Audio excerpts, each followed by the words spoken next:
Well, if you've been with us over the past summer, you know that we have been looking at an in-depth study into the first and most famous story or sermon that Jesus ever preached. It is the Sermon on the Mount. We called it kind of, as we launched into the Summer on the Mount. But if you've been with us, you know that it took me the summer just to get past the introduction. So we've had to come up with a new name. And we wondered about whether to keep going with it. But in this sermon is really everything that Jesus is going to teach throughout his ministry. So we're going to keep going. We're going to take little breaks like at Christmas and Easter, but we're going to fill in the gaps with this sermon until we get to the end of it. Today, that's what we're doing, moving back into it. I pray that if you've been with us several months ago or back in the summer, this will be a refresher course for you because it's been 2 months since we last looked at the sermon.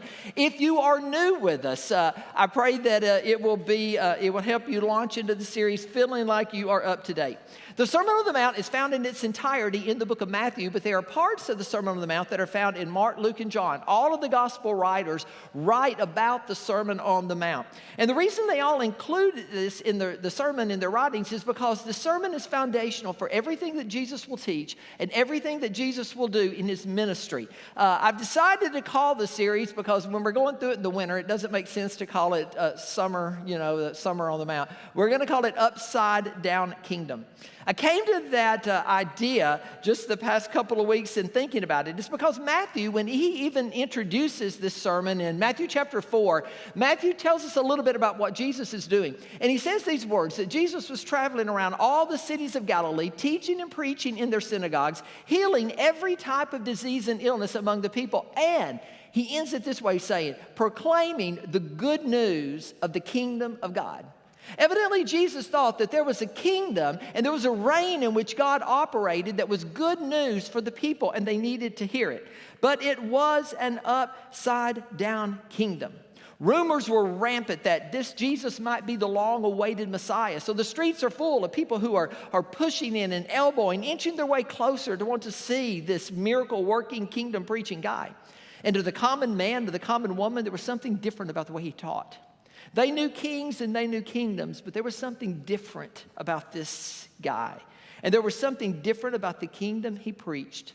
So on this occasion, in Matthew 5, 6, and 7, Jesus makes his way from the town of Capernaum down by the Sea of Galilee, and he makes his way up a hillside where he takes the posture of a rabbi and he sits down.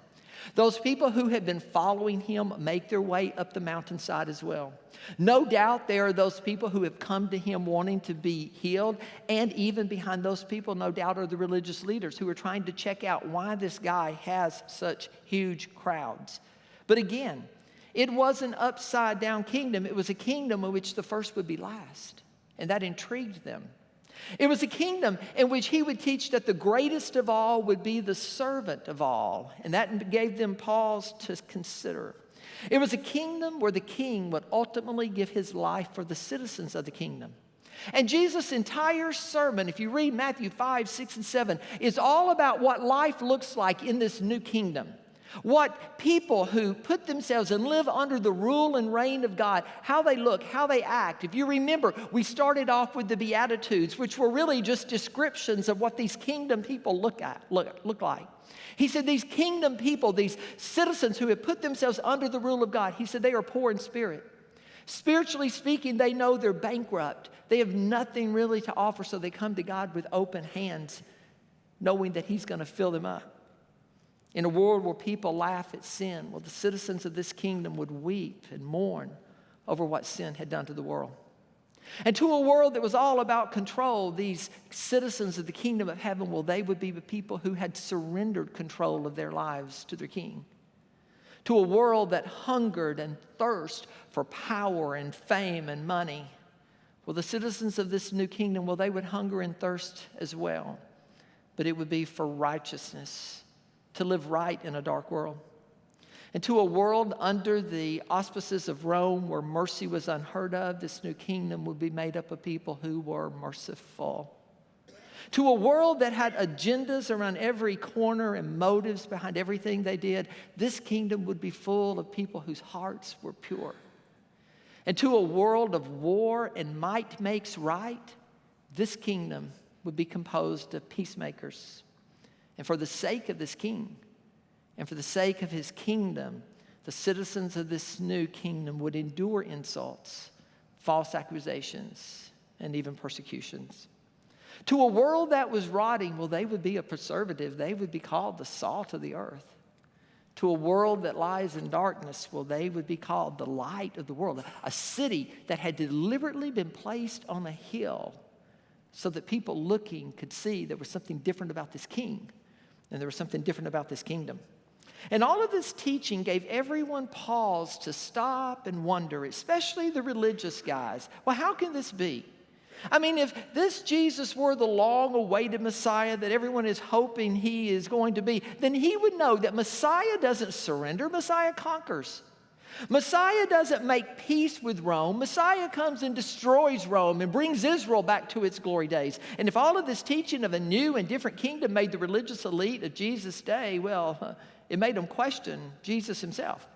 Is he doing away with the law of Moses? Because his teaching is so different than the teaching of anyone else. In fact, by the time you get to the end of Matthew, they say they're amazed at his teaching. To which Jesus in Matthew chapter 5, verse 17, he says these words. He says, do not think, because he knows what the religious people are thinking.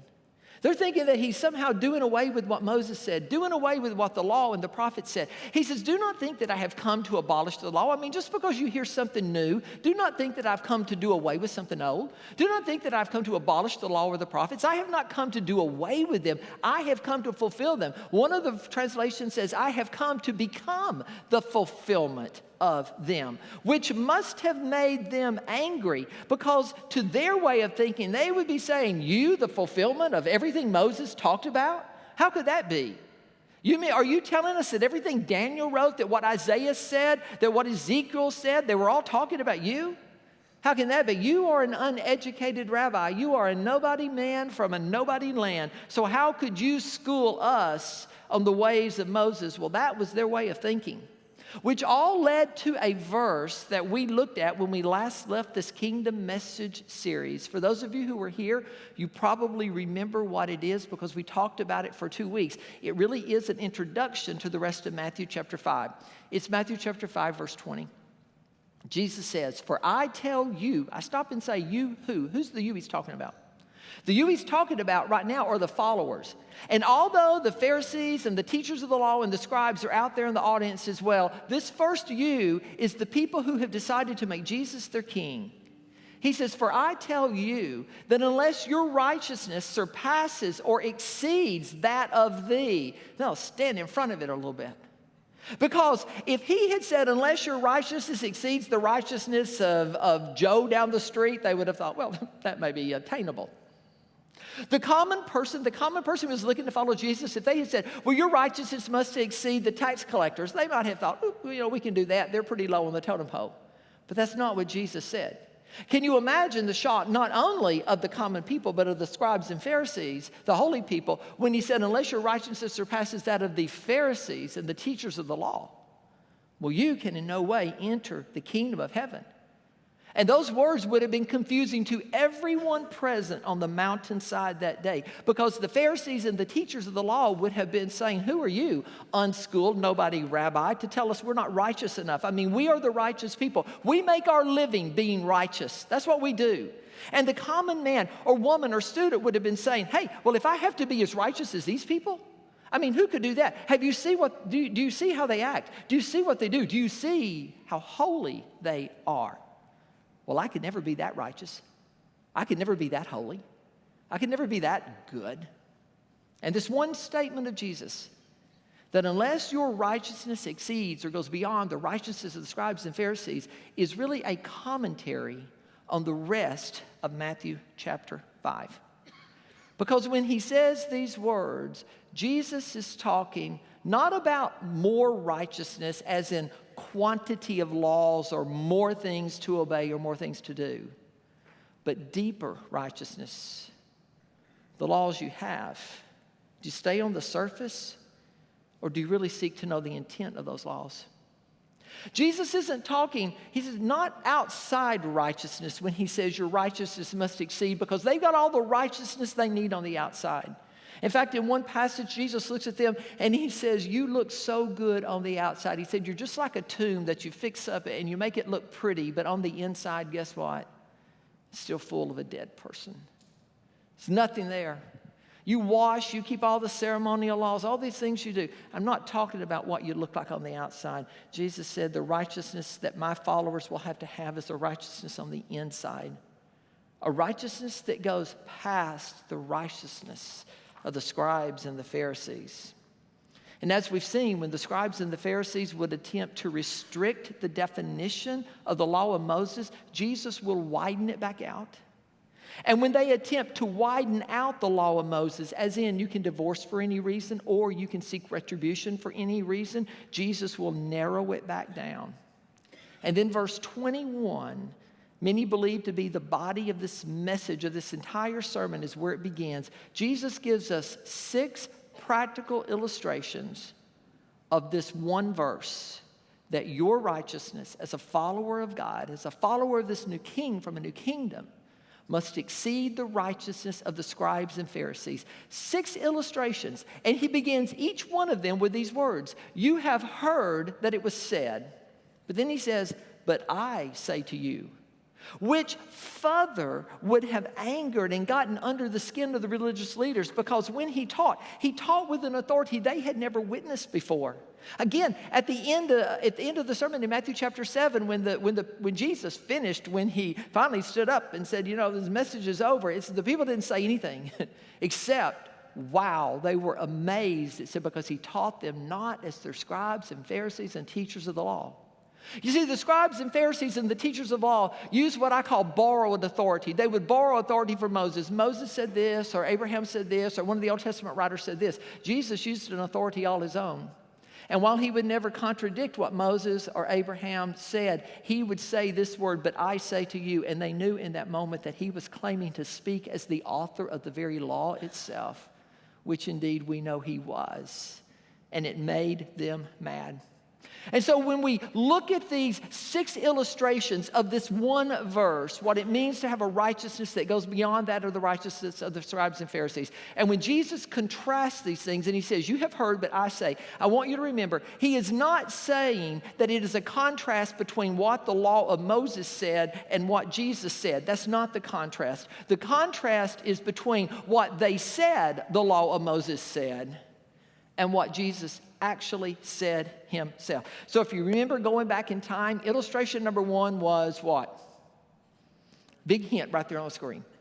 Murder. That's right. Illustration number 1 is murder. That was way back on August 21st. Jesus looks at the people and says, you want to narrow down, the religious leaders of your day, they want to narrow down the definition of murder as only the unlawful taking of a human life. I define murder this way: anyone who is angry with his brother or sister. You see, to Jesus, the 6th commandment not to murder was never just about pulling out a knife and killing someone. The 6th commandment was about using your tongue as a weapon to cut and to hurt and to kill a person's reputation. The 6th commandment was just as much about a heart that was destructive or an angry spirit in someone as it was actually physically taking their life. You see, Jesus does exactly what he says. He doesn't change what Moses said about murder. He changes their definition of murder and says, you are right, it is the unlawful taking of a human life, but I'm going to take it an awful lot further than that. And I'm going to say it's those times in your heart where you're angry and you're spiteful, and you hurt, and you kill with your words. Illustration number 2 he gave was adultery. And Jesus turns from the 6th commandment to the 7th commandment, not to commit adultery. And once again, as with murder, the rabbis and the teachers of Jesus' day were attempting to limit the scope of this commandment to simply a sexual act performed between 2 people. And Jesus would teach that in his kingdom, the true meaning of the 7th commandment was much wider than their narrow definition of sexual sin. Jesus put it this way, verse 28, but I tell you that anyone, you see, they were teaching just married people. He says, but I tell you that anyone who looks at a woman lustfully, and if you remember, that's that word to look and to not stop looking. It's to look and to not stop thinking. It's not to let the little bird fly over. It's to let the little bird build a nest and roost up there. But I tell you that anyone who looks at a woman lustfully has already committed adultery with her in his heart. You see, he broadens there in what I might say our definition to include anyone. The seventh commandment was not just about married people. The seventh commandment goes way beyond what you do in the bedroom as well. And here you have a classic example of what Jesus meant when he said, "But you have heard, but I say to you." Because what they had heard from their religious leaders was this. They said sin happens when you do something in your flesh. When you actually kill somebody, or when you go to bed with somebody that you're not supposed to go to bed with. But Jesus said, sin happens when you do something in your heart. And there was a difference. Because Jesus would teach that being the salt of the earth and being the light of the world, well, it is so much more than not physically killing someone or jumping in the sack with someone you're not married to.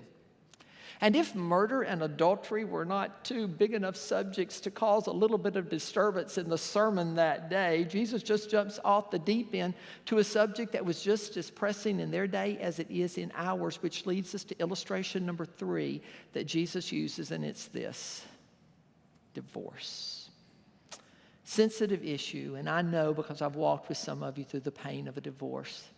And I hope that there is nothing in this message today that makes you hurt worse than what you did before. And I want to say, if you're walking through a divorce, or if you still linger, have issues and things that linger from a divorce, and you need someone to talk to, reach out to one of us. And I hope that Jesus' words, nor the words that I say, will make a painful situation more painful. But having said that, let's look at what Jesus says, and then let's back up and see what they had said. Verse 31, Jesus' words. It has been said, again, talking about the religious leaders, you've heard it. It has been said, anyone who divorces his wife must give her a certificate of divorce. But I tell you that anyone who divorces his wife except for sexual immorality makes her the victim of adultery, and anyone who marries her commits adultery. A couple of things that I want you to note. Just as Jesus takes their idea of murder and makes it broader and to include anger and hate, and just as Jesus takes their definition of adultery and makes it broader than just jumping in the sack with someone to include what your eyes think and what your eyes see, he now takes this illustration of divorce, but he doesn't take it broader. He reins it in. In fact, he narrows it down. He narrows down their definition of what was allowed. And the illustration of divorce is a little bit different than the illustration of murder or the illustration of adultery. With murder and adultery, those were two of the big 10 commandments. If you remember back in the Old Testament, if you remember Charleston Heston, if you're my age and you remember the movie, or if you just want to go back and get it from the voice of God himself, do not or thou shalt not commit adultery, and thou shalt not murder, those things. That's going to be my voice in heaven. It's going to be a bass voice. I've already put that on the order there. That's beside the point. But with those things, those were commandments. Divorce was never a commandment in the Old Testament. Divorce was never a commandment in the New Testament. Divorce was not a commandment at all. Divorce was not a commandment. Divorce was say that word with me, permission given. We're going to look at Matthew chapter 19 in just a moment, where Jesus clears up this misunderstanding by saying Moses didn't command divorce, Moses permitted divorce. And then he even goes further that we'll talk about and says why Moses permitted divorce, but under certain situations and certain conditions. And as we go through the rest of Matthew chapter 5, I want you to note something, that new information for everyone. Of these 6 illustrations, 4 of them are direct commands of Jesus or God from the law of Moses. Don't murder, don't commit adultery, don't take oaths or swearing, as we might call it, and the command to love your neighbor. Do you know that was a command in the Old Testament? No choice in the matter. Have to love your neighbor. 2 of those, though, are not. They're permissions. It is divorce, this one we're talking about today, and retribution, where he talks about an eye for an eye and a tooth for a tooth. So, as we've seen in the first 2 commandments, murder and adultery, in these commands that were in the law of Moses, they attempted to restrict the definition. So murder, let's restrict it to just the actual killing of someone, to which Jesus says, no, let's expand it to include hate and anger. Adultery, they say only a physical act. Jesus says, not so fast. It's what you watch when no one's watching. And next week, we're going to attempt to cover the next 3. You might want to pray with me about that we can get them over, all 3 of those. But what's going to happen in the same way with taking oaths and all of those other things, they will try to restrict what Jesus will say, no, I'm not going to let you narrowly define that. I'm going to bring it out. But 2 of these illustrations were not commands in the law of Moses. They were permissions, divorce, and then the illustration about retribution that he gives. And what Jesus will do with divorce and retributions, he will narrow down what they had widened out. And when the scribes and the Pharisees were doing, or what they were doing, was restricting the commandments and expanding the permissions. You say, why is that important? Well, it's important because it makes it easier to do that. Well, how does it make it easier, Tom? Well, when you restrict the commandments and expand the permissions, you can do it a little bit easier. So let's restrict the commandments and let's make murder only about physically murdering. How many people here have physically murdered anyone? You don't have to raise your hand if you have. I know that might be a little bit awkward in the moment. If somebody did raise their hand, those around you, help them out, like put an arm around them, or perhaps scoot a few seats over. I don't know, whatever it feels like. So if you restrict that command to physically killing someone, then we can just check that off our box and go on about our way, can't we?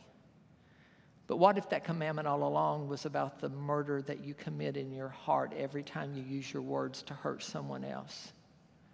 Well, that's a little bit harder to deal with, isn't it? You see, I can live a little bit easier and think I've done it if I just restrict it to one thing. Oh, I didn't go to bed with anyone I wasn't married to today. Well, check that off. A lot of people didn't do that today either. I've kept the law. I'm such a good person. And Jesus comes back and says, hey, but what about the stuff you watch, those glances that you give other people? Have you dealt with that?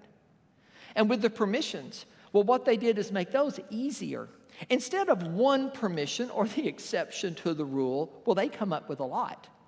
And so now instead of one reason to divorce your wife, there are hundreds of reasons to divorce your wife or your husband.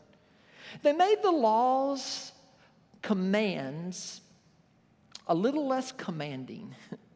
And they made the law's permissions, well, a little more permissible, which is not a whole lot different than what we do today, is it? And Jesus to both says no. And perhaps to understand, as we kind of wind down today, perhaps to understand what Jesus is saying about divorce, it would be good to have an understanding of 3 things. And don't worry, we're going to go through them pretty quickly. First thing it would help us to know is this: what did the law of Moses actually say about divorce? Second thing it would help us to know is this: what were the religious leaders of Jesus' day teaching about divorce? And then the third thing it would help us to know is this: what did Jesus teach about divorce himself? So go back to number 1. What did the law of Moses say about divorce? Not a whole lot. So let's go to number 2. No, that was a joke there. But it was not a whole lot, I'll tell you. And it would be good to know. In the Old Testament, divorce and adultery were never connected. Jesus connects divorce and adultery in the New Testament, but in the Old Testament, divorce and adultery were not connected. Do you know why they weren't connected? What was the penalty for adultery in the Old Testament? Stoning, that's right. And that's not stoning as you went to a concert and drank too much type of stone. That is stoning as they're going to throw rocks at you till you die. The penalty for adultery in the Old Testament was not divorce. You would not be around to have a divorce in the Old Testament. The penalty was a funeral. You were going to be dead. So divorce and adultery in the Old Testament were not 2 things that were mentioned together. And so in the Old Testament, the penalty was pretty steep. In the book of Deuteronomy, chapter 24, there's an example that Moses gives because divorce is, as in his day, like it is in ours. It was just rampant. And Moses comes along and says, well, if a man, and he speaks to the men because the men in that day held all the cards. The men in that society were the ones that made the rules, and so the women just kind of had to go along with it. He goes along and he says, if you're a man and you find something indecent about your wife, it's in Deuteronomy 24, verses 1 through 4. And the problem with that is he doesn't define what indecent is. Some of your versions will say uncleanness. And the reason he's talking about it to begin with is because divorce was a problem in his day. The guys were divorcing their wives for any and every reason. And because Moses didn't spell out what he meant by indecent, in fact, the actual Hebrew word, we don't know what it actually means. We just know what it doesn't mean. It doesn't mean adultery because they would be dead for that. The word indecent comes from a Hebrew word which means naked. So this is my scholarly advice from a not so scholarly person. I don't know what the word indecent or unclean, and really not a lot of scholars do either. It just meant naked, so whatever they were doing, they must have been naked while they were doing it. And so that kind of puts it in that category. But while that's interesting, it's beside the point, because the point of Moses' legislation was to control all the guys who were just going out and divorcing their wives because they wanted to get married to someone else. They were not only divorcing their wives, they were sending them out of the house. No money, don't care about the kids, fend for yourself. And without something to say that they had not committed adultery, they lived in a land where the penalty for that was death. So Moses is trying to correct a situation that was genuinely, grossly unfair to women and children. But what Moses does do is limit divorce. If you go and read Deuteronomy chapter 24, he limits it in several ways. He says, first of all, there has to be something indecent, whatever that means, or unclean about it if you're going to get a divorce. Second, he says this, you have to prove her indecency in the presence of two witnesses. There have to be two people who can corroborate what happened. Third, when you give her that, you have to give her that in writing so that she can show people that she has the right to marry again. And then Moses goes further and he speaks to the men. And to the men, he says, Mr. Male who's thinking about putting someone else out, you better be sure that you really want to do what you're about to do. Because if you put this lady out of your house, if you reject what you chose behind curtain number 1 because you want to go over here to curtain number 2 now and choose whatever's behind curtain number 2, I'm going to tell you, if curtain number 2 wasn't the choice that you thought she was going to be, well, guess what? You can never have what was behind curtain number 1 again. You cannot go back to here. I will not subject her to going back to a man who put her out. So you better make pretty sure that you want to do that before you do it. You see, the whole intent of what Moses was doing was to limit divorce. You can't go back and say, my bad. Which brings us to our day. That was what Moses taught. What did the religious leaders of Jesus' day, what were they teaching about divorce? Well, Matthew chapter 19, verse 7 gives us some insight into that. The Pharisees, they're trying to trap Jesus. The Pharisees, they came to Jesus and they asked him a question. Why then did Moses give a command for a man to divorce his wife by giving her divorce papers? So in the years that have passed, since Moses addressed this issue, and now Jesus comes to earth, what you find now is that the religious teachers are teaching that Moses commanded divorce, which he never did. And if you read the rest of Matthew chapter 19, they were commanding divorce for any and every reason. And in theory, the Jewish people hated divorce. They hated divorce because the law said, don't get a divorce, but they weren't really much about following that anyway. So while they said that, it really wasn't something that the religious leaders were interested in doing. And in a society into which Jesus was born, a society where women were treated as nothing better than really property to be owned, God hated what was being done and what divorce was doing, particularly to women and children. And where Moses in his day had sought to restrict divorce for the protection of women and children, by the time we come to the days of Jesus, the religious leaders had turned that around, and instead of using what Moses said to protect and restrict divorce, they were now using Moses' words to command divorce for any and every reason. There were two prevailing schools of thought by the time Jesus comes along. They were made popular by two rabbis. One was Rabbi Shammai. He took a rather conservative approach, and he said, well, whatever it was that Moses was talking about when he said indecent, it had to do something sexually. Not really sure exactly what it is, but it had to do with that. So that is the one and only reason you can get a divorce. Another rabbi by the name of Rabbi Hillel, when he's interpreting Deuteronomy 24, he says, oh no, he took a much liberal stand. You can get a divorce for more reasons than that. Hillel widened out the definition that they were under. For example, Josephus, one of the religious historians, he writes these words. He says, Rabbi Hillel said that if a woman burnt her husband's food, that was grounds for divorce.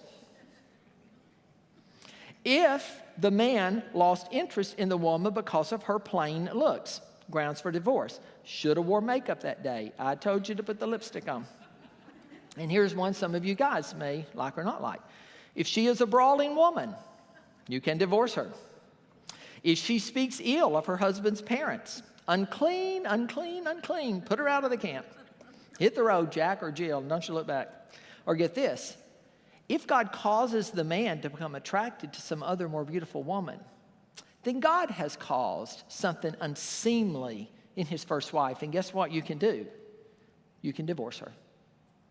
That was what was going on in the days of Jesus.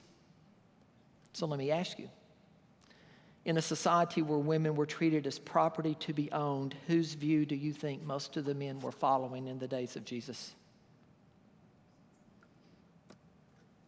So Jesus was asked in Matthew 19 by the Pharisees, is it lawful for a man to divorce his wife for any and every reason? They're asking him to trick him. And in that, we come to number 3. So what did Jesus say about their question? Well, what Jesus does is take them all the way back in time, back before the Pharisees, back before the Sadducees, back before Moses, and back before Aaron. And in a garden, he said these words.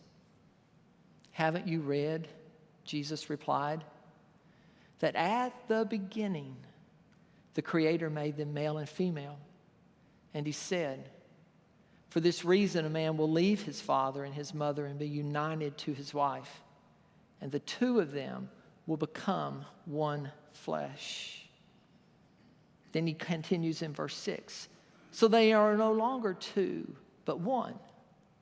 What God has joined together, let no one separate. And this is where we know that divorce wasn't a command, because when Jesus points them back to the beginning of time, the religious leaders ask their question. So then, next slide, then why did Moses give a command for a man to divorce his wife by giving her divorce papers? To which Jesus replied, Matthew 19, verse 8, because you are so heartless. That's why Moses, what's the word? Allowed, not commanded. That's why he allowed you to divorce your wife. But from the moment he picked up dust and made a man, and from the moment he took a rib out of Adam's side and brought to her a woman, it was not the way that God intended things to be.